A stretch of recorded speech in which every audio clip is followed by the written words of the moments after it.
Welcome to the Rugby Obsession Deep Dive. Let's just jump right into it because we have a massively exciting season opener ahead for South African rugby. Oh, absolutely. It's just huge. I mean, the energy right now is off the charts. Right. And, before we unpack Rassie Erasmus's wild master plan for this upcoming doubleheader in Gqeberha, I want to remind you to subscribe to the Rugby Obsession YouTube channel and newsletter from the link in description. Yeah, you really do not want to miss out on the coverage for this one because the setup here is it's completely unique. It really is. I mean, we're talking about the Springboks and the SAA team, right? Yeah. The announcements for the squads drop on Tuesday at 15:00, and this is the crazy part, they aren't actually separating the squads after that? No, not at all. They're staying totally integrated, training together in Johannesburg right through until Wednesday. Which is just wild for a test week. Exactly. And then they travel to Gqeberha as this one giant unified group.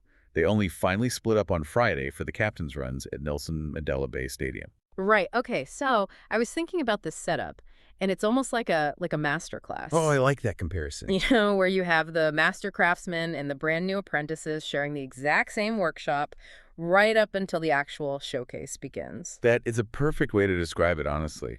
And Rassie Erasmus has been so incredibly positive about the vibe in this camp. Yeah, the quotes coming out are amazing. They really are. He Yeah, loves yeah. being back. And he specifically mentioned the enthusiasm, just seeing the veterans and the young guys feeding off each other, with everyone so willing to learn. But let me push back on this unified camp concept for a second.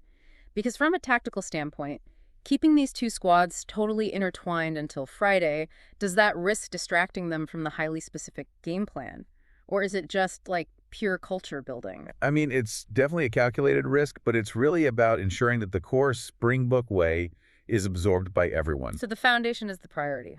Exactly. They are ticking all those developmental boxes that Erasmus wants to hit early in the season. You get the baseline culture installed across 40-plus players simultaneously. Right. But see, that shared masterclass environment only really works if the coaches are heavily, heavily involved in guiding the youth, right? Oh, 100%.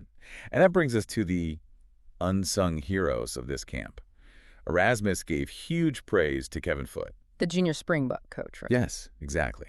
And also Dave Wessels, the high-performance GM. Yeah. Their communication and cooperation have been absolutely vital in getting these younger players integrated. Especially the fresh blood they just brought into the expanded Johannesburg squad. Right, like Adre Smith, the Stormers lock, who just joined them on Sunday. Yeah, and his provincial teammate, Ruben van Heerden, who came in the week before. Exactly. So you're blending these guys right into the mix.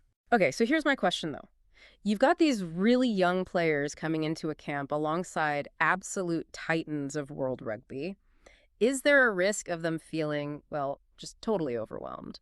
Or is this sort of trial by fire the ultimate way to forge future Springboks? It's the ultimate forge, without a doubt. I mean, yes, it's intense, but the supportive environment that Foote and Wessels have built clearly mitigates that overwhelm.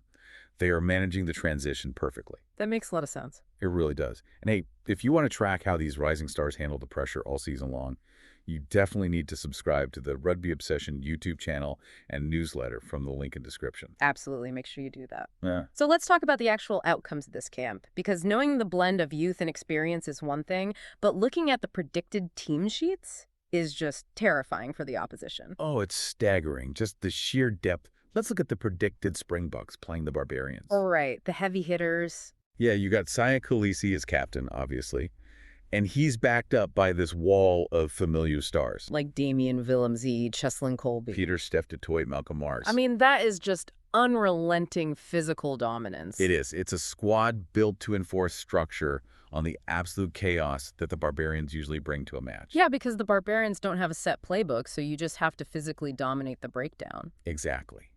But then if you look over at the predicted SAA side, preparing for Zimbabwe, the tactical profile shifts completely. Oh, man, let's talk about them, because that lineup is incredibly exciting. It really is. You've got Saman Morat captaining the side, which is a massive test of his leadership. Huge responsibility for him. And then you have the Chituka brothers, Vincent and Emmanuel, in the loose forwards. Seeing them together on the field is going to be something else. So much dynamic energy. Totally.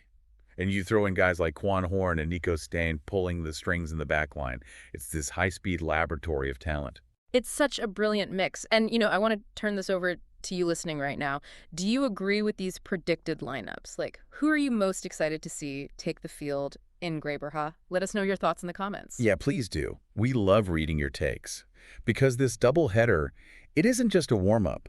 It's a massive, highly positive statement about South Africa's rugby depth. It really shows that they are future-proofing the entire pipeline. They aren't just trying to win one match on a Friday. Exactly. By using this shared camp in Joburg and blending the coaching structures, they are guaranteeing the system outlives any single generation of players. Which is just brilliant strategic foresight. It really is. Yeah. And it leaves you with a pretty fascinating, provocative thought to ponder as the season gets going. Oh, what's that?